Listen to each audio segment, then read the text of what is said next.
तो बुलेटिन की शुरुआत यूपी के कुशीनगर में हुई दिल दिलाने वाले हादसे के साथ करेंगे, क्योंकि कुशीनगर में शादी के एक रस्म के दौरान कुएं में गिरने से 13 महिलाओं की जान चली गई। हादसा कुशीनगर के नेबुआ नौरंगिया थाना क्षेत्र के नौरंगिया टोला गांव में हुआ। हादसे में 10 से ज्यादा महिलाओं के गंभीर रूप से घायल होने की भी खबर है। खबरों के मुताबिक महिलाएं और लड़कियां शादी के कार्यक्रम में हल्दी की रस्म के लिए वहां पहुंची थी। इसी दौरान भीड़ का दबाव ज्यादा होने की वजह से कुएं का स्लैब टूट गया। हादसे पर पीएम मोदी और सीएम योगी ने दुख व्यक्त किया है। पीएम फंड से मृतकों के परिवारों को 2 लाख मुआवजा और घायलों को 50,000 की मदद का ऐलान कर दिया गया है।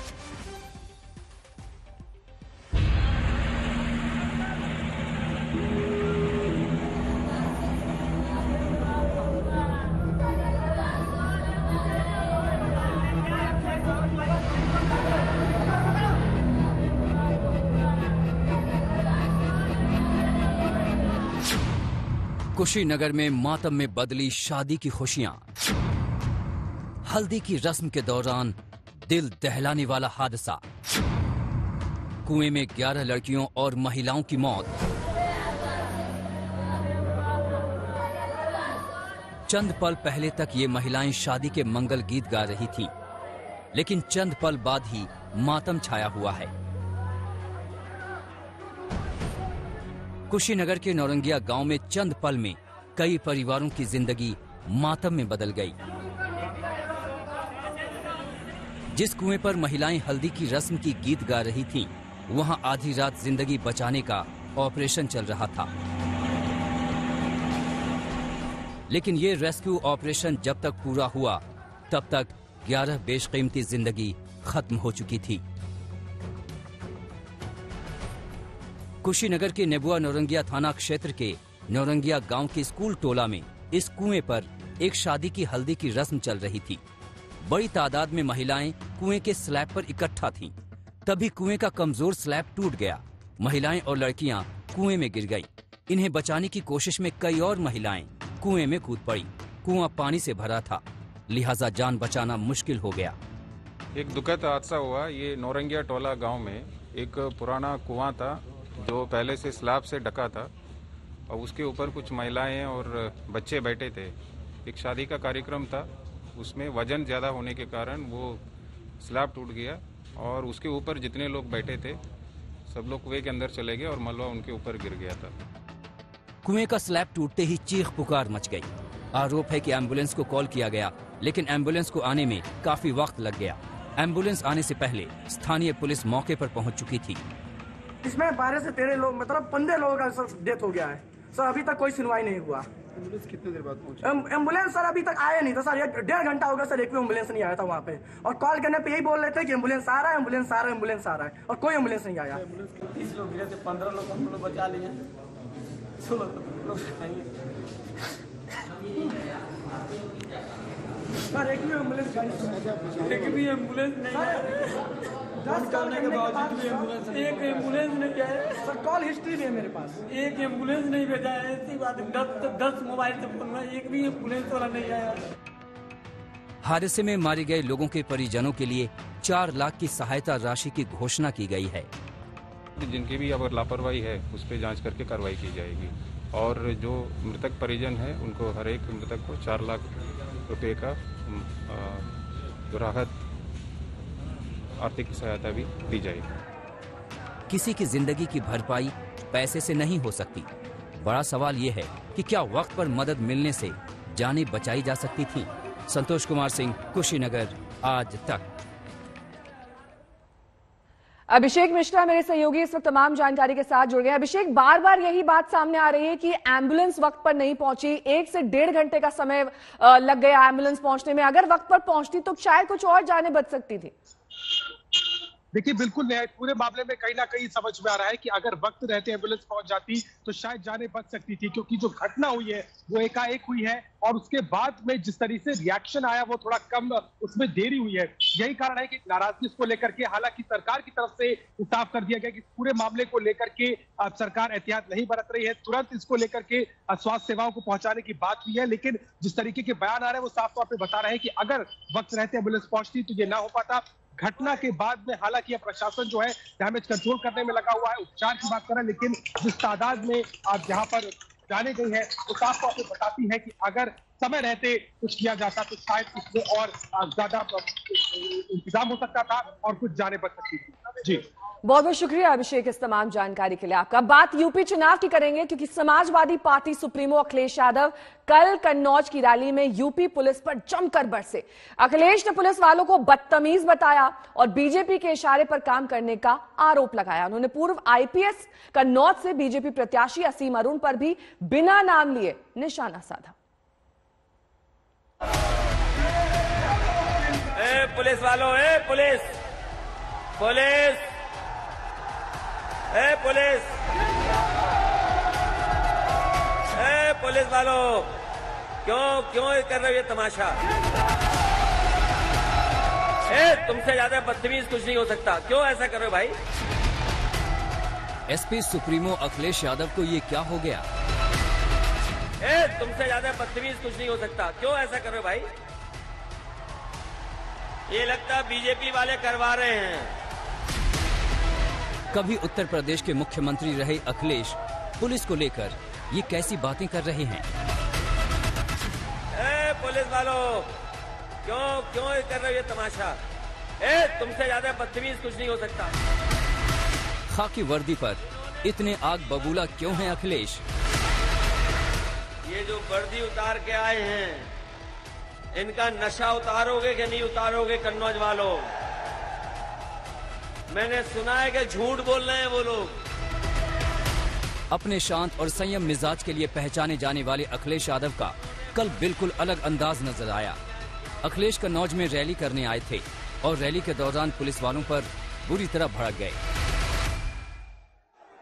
पुलिस वालों, पुलिस पुलिस पुलिस पुलिस वालों, क्यों कर रहे हो ये तमाशा? तुमसे ज्यादा बदतमीज कुछ नहीं हो सकता, क्यों ऐसा कर रहे हो भाई? ये लगता बीजेपी वाले करवा रहे हैं। असल में हुआ ये कि कन्नौज के तिरवा में जब अखिलेश जनसभा को संबोधित कर रहे थे, तभी समाजवादी कार्यकर्ता बैरिकेडिंग तोड़कर मंच की तरफ बढ़ने लगे। पुलिस ने जब एसपी कार्यकर्ताओं को रोकने की कोशिश की तो धक्का मुक्की शुरू हो गई। इसी बात पर अखिलेश भड़क गए। पुलिस वालों, पुलिस। लेकिन पुलिस पर अखिलेश के गुस्से की ये सिर्फ तात्कालिक वजह है, इसका सिरा कई दूर जाता है। दरअसल कन्नौज से बीजेपी ने कानपुर के पुलिस कमिश्नर रहे असीम अरुण को चुनावी मैदान में उतारा है, जिससे अखिलेश कहीं ज्यादा खफा हैं। कन्नौज के तिरवा की रैली में अखिलेश ने असीम अरुण का बगैर नाम लिए तीखा प्रहार किया। सुना है एक वर्दी उतार के भी आ गए हैं कुछ लोग, जिन्होंने जिंदगी भर लूटा, जिन्होंने जिंदगी भर वसूला। कन्नौज में आए हैं, सुनना है कि वर्दी उतार के आए हैं। बताओ, इन्होंने उत्तर प्रदेश में अन्याय किया कि नहीं किया? बताओ। और जात के आधार पर अन्याय हुआ है कि नहीं हुआ है? साफ लग रहा था कि अखिलेश काफी भड़के हुए हैं। उन्होंने कन्नौज के वोटरों से वर्दी का नशा उतारने की अपील तक कर डाली। ये जो वर्दी उतार के आए हैं, इनका नशा उतारोगे कि नहीं उतारोगे कन्नौज वालों? मैंने सुना है कि झूठ बोल रहे हैं वो लोग, सुना है बहुत झूठ बोल रहे हैं। चुनाव लड़ाना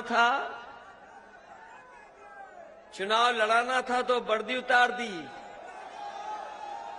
सोचो, जो वर्दी उतार के अभी भारतीय जनता पार्टी से चुनाव लड़ने आए हैं, उन्होंने वर्दी पहन करके कितना अन्याय किया होगा समाजवादियों पे, ये सोच करके जाना।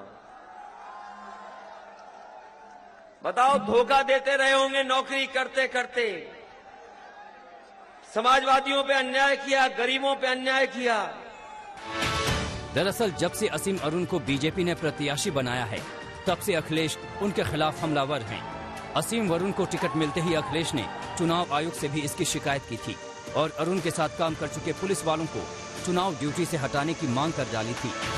जो अधिकारी, मैं चुनाव आयोग से इस बात की शिकायत करूंगा कि पिछले 5 साल में असीम अरुण के साथ जो अधिकारी लगातार ड्यूटी पे रहे हैं, लगातार जिन जिन अधिकारियों को ड्यूटी पर अपने साथ लेकर के गए, पूरे 5 साल के नौकरी के कार्यकाल में देख करके जो लगातार उनके साथ रहे हैं, उनको भी हटाया जाए।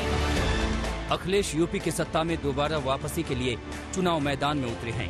वो यकीन के साथ कहते हैं कि बीजेपी को उखाड़ फेंकेंगे।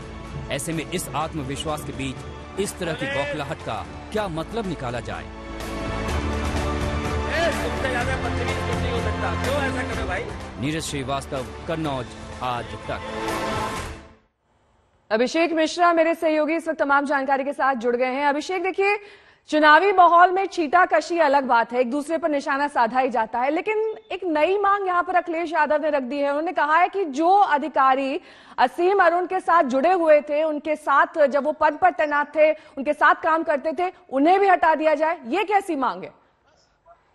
देखिए, बिल्कुल नेहा, इस पूरे मामले में एक बात साफ नजर आ रही है कि अखिलेश यादव इस बात को समझते हैं कि उत्तर प्रदेश के चुनाव में जिस तरीके से लगातार चुनौती बहुत महत्वपूर्ण है बीजेपी के साथ में, और खासतौर पर असीम अरुण की दावेदारी को लेकर के पहले भी उन्होंने बात कही है, लेकिन अब जिस तरीके का वो आरोप लगा रहे हैं, वो खास तौर पर दिखाता है कि किस तरीके से जमीन पर चूंकि समीकरण बदल रहे हैं और उनको डर है कि जो पुलिस के जो अधिकारी हैं वो पार्टी की मदद कर सकते हैं। और जिस तरीके का माहौल है, जनसभा में इस तरीके से बोलना और साफ तौर पर टारगेट करना दिखाता है कि किस मंशा के साथ में अखिलेश यादव ये कह रहे हैं। लेकिन उत्तर प्रदेश के चुनाव में तीसरा चौथा चरण की शुरुआत होने वाली है, और कहीं ना कहीं इस पूरे क्षेत्र में खासतौर पर जो गढ़ है समाजवादी पार्टी का, और अगर आप पश्चिम पूर्व की तरफ जाएंगे तो कहीं ना कहीं लड़ाई और दिलचस्प हो गई है। लेकिन एक बार फिर से कानून व्यवस्था के नाम पर सीधे तौर पर पुलिस महकमे पर अखिलेश यादव ने सवाल उठाया है, और खुद प्रत्याशी को लेकर के यहाँ पर एक बड़ा दावा वो बीजेपी पर कर रहे हैं। जी ठीक है अभिषेक, बहुत बहुत शुक्रिया इस तमाम जानकारी के लिए आपका। तो कल अखिलेश की एक रैली में कानपुर देहात के अकबरपुर में मैदान में काफी ज्यादा भीड़ जमा थी, वहां भी रैली के दौरान बवाल देखने को मिला। भाषण के बाद अखिलेश जैसे ही मंच से नीचे उतरे, भीड़ बैरिकेडिंग तोड़कर मंच की तरफ बढ़ने लगी। पुलिस के रोकने के बावजूद धक्का मुक्की शुरू हो गई और धक्का मुक्की में सैकड़ों कुर्सियां टूट गई। लोग अखिलेश की होर्डिंग तक उखाड़ ले गए। कल कानपुर देहात की तस्वीरें, जहां पर अखिलेश की रैली में इस तरीके से भीड़ का हंगामा देखने को मिला।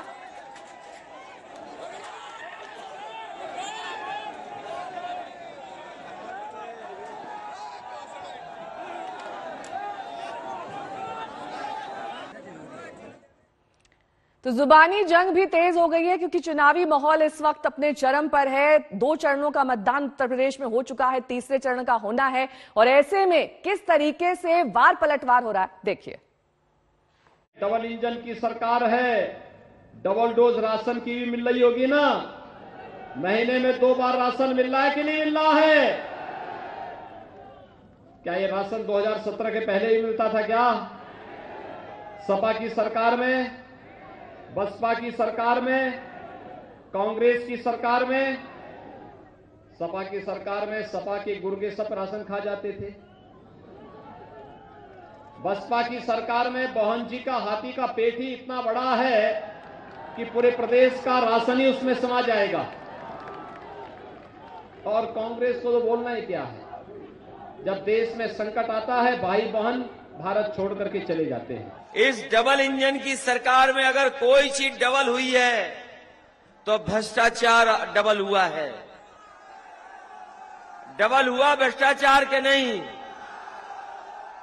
और अन्याय डबल हुआ के नहीं।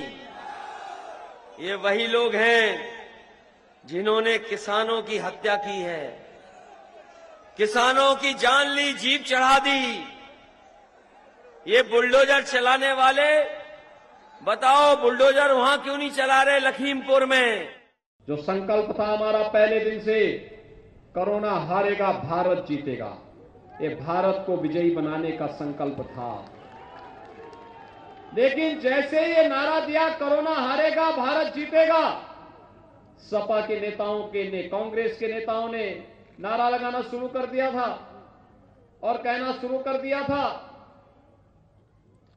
कि वैक्सीन नहीं लेंगे, ये वैक्सीन तो भाजपा का वैक्सीन है, ये मोदी वैक्सीन है। आज भाइयों बहनों उनको जवाब दीजिए। इसी मोदी वैक्सीन ने, इसी बीजेपी वैक्सीन ने हमारी जान को बचाया है, और जो जान को बचाएगा वही सच्चा साथी। शेष तो अवसरवादी हैं, इन अवसरवादियों के बहकावे में आने की आवश्यकता नहीं। जब कोरोना आया था, कोरोना के समय पर, बीमारी के समय पर, यहां अगर अस्पताल ठीक चल रहा होता, ऑक्सीजन का प्लांट ठीक चल रहा होता, तो सांसों के लिए ऑक्सीजन मिल जाती जो हमारी जरूरत थी। लेकिन इस सरकार ने नहीं शुरू कर पाए, और यहां तक बहुत सारे भारतीय जनता पार्टी के करीबी लोगों की भी जान चली गई। और अब बात पंजाब की करेंगे, जहां मुख्यमंत्री चरणजीत सिंह चन्नी ने एक बयान दिया है जिसको लेकर अब बवाल खड़ा हो गया है। चन्नी के बयान को बीजेपी और आप ने मुद्दा बना लिया है और इस बहाने कांग्रेस पर निशाना साधा है। आखिर क्या कुछ कहा चन्नी ने, देखिए इस रिपोर्ट के जरिए।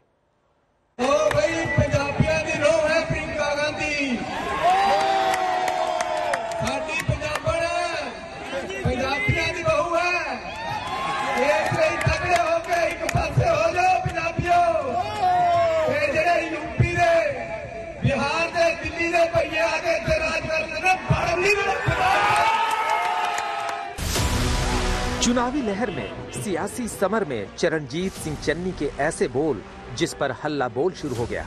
प्रचार के मंच से मुद्दा उठा बाहरी का, तो पंजाब के भीतर नई सियासत शुरू हो गई। बाहरी वाले बयान पर मचे घमासान से पहले आपको फिर सुनाते हैं कि चन्नी ने ऐसी क्या बात बोल दी, बैठे बैठे क्या मुसीबत मोल ले ली।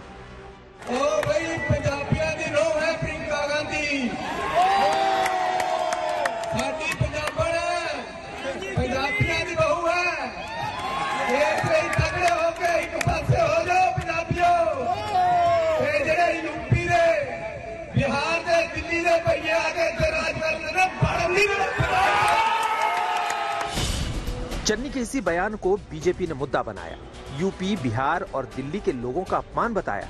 जिस वक्त चन्नी पर बीजेपी का ये वार हुआ, चन्नी उस वक्त संत रविदास की जयंती के मौके पर वाराणसी में ही थे। जब चन्नी अपमानित कर रहे हैं उत्तर प्रदेश के लोगों को, अपशब्द या इस तरह की भाषा का प्रयोग हो रहा है उत्तर प्रदेश के और बिहार के लोगों के लिए, वहां पर खड़ी होकर प्रियंका वाड्रा तालियां बजा रही हैं, तो क्या संदेश देना चाहती हैं? ये बांटों की राजनीति करने वाले लोग हैं, भारत तेरे टुकड़े करने वाले लोगों के साथ खड़े दिखाई देने वाले लोग हैं। ये खंड खंड भारत की विचारधारा के लोग हैं, हम अखंड भारत की विचारधारा के लोग हैं, ये साफ हो गया है। बिहार गुरु गोविंद सिंह जी का जन्मस्थली है चन्नी जी, और हर पूर्वांचली पंजाब को प्यार करता है, अपने दिल में बसा के रखता है। लेकिन आपकी इस छोटी सोच के बाद एक सवाल उठता है कि उत्तर प्रदेश में प्रियंका दीदी आपकी कैसे प्रचार करेंगी, कैसे उत्तर प्रदेश से वोट मांगेंगी। अमेठी का डंका बिटिया प्रियंका का नारा लगता था, आज उन्हीं के सामने उत्तर प्रदेश और बिहार के लोगों का जिस तरह से अपमानजनक बयान चरणजीत सिंह चन्नी दे रहे हैं, उसका उत्तर गांधी परिवार को देने की आवश्यकता है। उत्तर प्रदेश और बिहार वालों के प्रति कांग्रेस के मन में जो नफरत का भाव पैदा हुआ है, वह भी प्रकट हो रहा है। विवादों के बीच राहुल और प्रियंका गांधी भी संत रविदास की पूजा के लिए वाराणसी पहुंचे और संगत के साथ पंगत में बैठकर लंगर ग्रहण किया। इस बीच बीजेपी ने कांग्रेस के बड़े नेताओं से सवाल पूछ लिया। अनुराग ठाकुर ने ट्वीट किया, आखिर किस मुंह से प्रियंका गांधी उत्तर प्रदेश की जनता से आशीर्वाद मांग रही हैं? चन्नी जी यूपी बिहार के लोगों पर अपमानजनक टिप्पणी कर रहे हैं और प्रियंका जी तालियां बजा रही हैं, खुशी मना रही हैं। ठीक से पहचानिए, ये वही लोग हैं जो भारत की अखंडता पर प्रश्न चिन्ह खड़ा कर रहे हैं। चन्नी के बयान को लेकर बीजेपी तो कांग्रेस को घेर ही रही है, तो पंजाब में सत्ता हासिल करने की उम्मीदें लिए बैठे केजरीवाल ने भी पलटवार किया। ये बहुत शर्म की बात है कि किसी भी ये हमारा पूरा देश एक है, किसी भी व्यक्ति को, मेरे को भी वो काला काला काला कहते रहते हैं। किसी भी व्यक्ति के बारे में, किसी भी वर्ग विशेष के बारे में गलत टिप्पणी करना, हम इसकी कड़ी निंदा करते हैं। चुनाव के 4 दिन पहले चन्नी के इस बयान पर बीजेपी ने जिस तरह मोर्चा खोला है, वो कांग्रेस को पंजाब में तो नुकसान पहुंचा सकता ही है, साथ ही यूपी में भी इस बयान का असर पड़ना तय है। आज तक ब्यूरो। पंजाब में 20 तारीख को मतदान होना है, ऐसे में चुनाव प्रचार में बीजेपी ने पूरी ताकत झोंक दी है। कल पठानकोट की रैली में प्रधानमंत्री ने कांग्रेस और आम आदमी पार्टी को एक ही थैली का चट्टा बट्टा कहकर हमला बोला। इस पार्टी की करतूतों का साथ देने के लिए अब उन्हें पार्टनर इन क्राइम भी मिल गया है। पार्टनर इन क्राइम भी मिल गया है। आप देखिए कितनी समानता है दोनों दलों में। जब अयोध्या में राम मंदिर बनता है तो ये दोनों पार्टियां उसका विरोध करते हैं, मिलकर के विरोध करते हैं। जब भारत के जांबाज अपना शौर्य दिखाते हैं तो ये दोनों पार्टी के नेता वही बोलते हैं जो पाकिस्तान से बोला जाता है, पाकिस्तान के सूर में सूर मिलाते हैं। एक ने पंजाब के युवाओं को नशे के जाल में धकेला, दूसरी पार्टी दिल्ली के युवाओं को शराब का लती बनाने में लगी हुई है। भाइयों बहनों, इतना ही नहीं, एक ने पंजाब को लूटा, दूसरी दिल्ली में एक के बाद एक घोटाले कर रही है। ये दोनों एक ही थाली के चट्टे बट्टे होने के बावजूद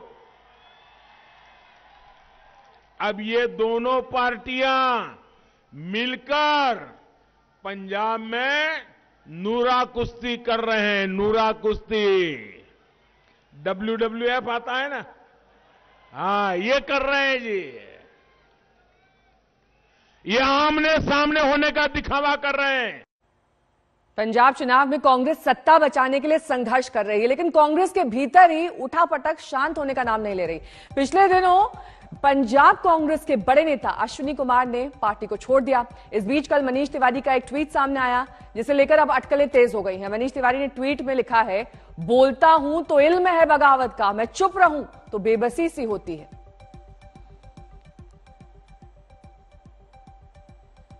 कोई भी व्यक्ति अगर छोड़ के जाता है तो उससे नुकसान होता है और इसके ऊपर गंभीर चिंता करनी चाहिए। मैंने कई बार ये बात पहले भी कही है कि हम कोई कांग्रेस पार्टी में किराएदार थोड़ी हैं, हम हिस्सेदार हैं। अगर कोई धक्का मतलब दे के निकालेगा वो दूसरी बात है, पर जहां तक हमारा सवाल है, हमने 40 साल अपनी जिंदगी की इस पार्टी को दिए हैं। हमारे परिवार ने इस देश की एकता और अखंडता के लिए खून बहाया है। हम एक विचारात्मक सियासत में विश्वास रखते हैं, पर अगर कोई धक्के दे के निकालना चाहे वो दूसरी बात है। और अब बात रूस और यूक्रेन के बीच जारी तनातनी की, क्योंकि कल यूक्रेन पर रूसी हमले की आशंका जताई जा रही थी, लेकिन ठीक उलट रूस ने अपने कुछ सैनिक बॉर्डर से वापस बुला लिए हैं। और तनाव के बीच यूक्रेन की राजधानी कीव का क्या हाल है, देखिए आज तक की ground report.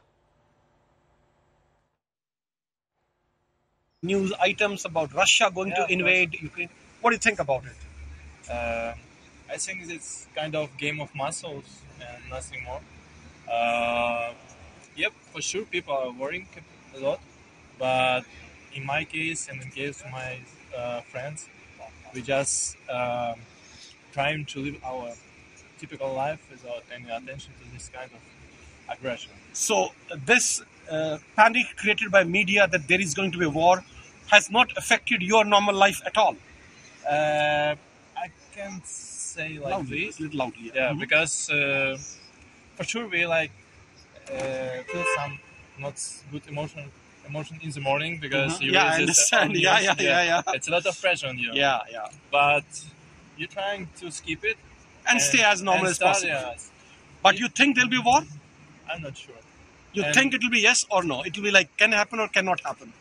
I think it's really high price for the Mr. Putin in that case, and we are not the same Ukraine as was. So he will think many times before starting a war with Ukraine.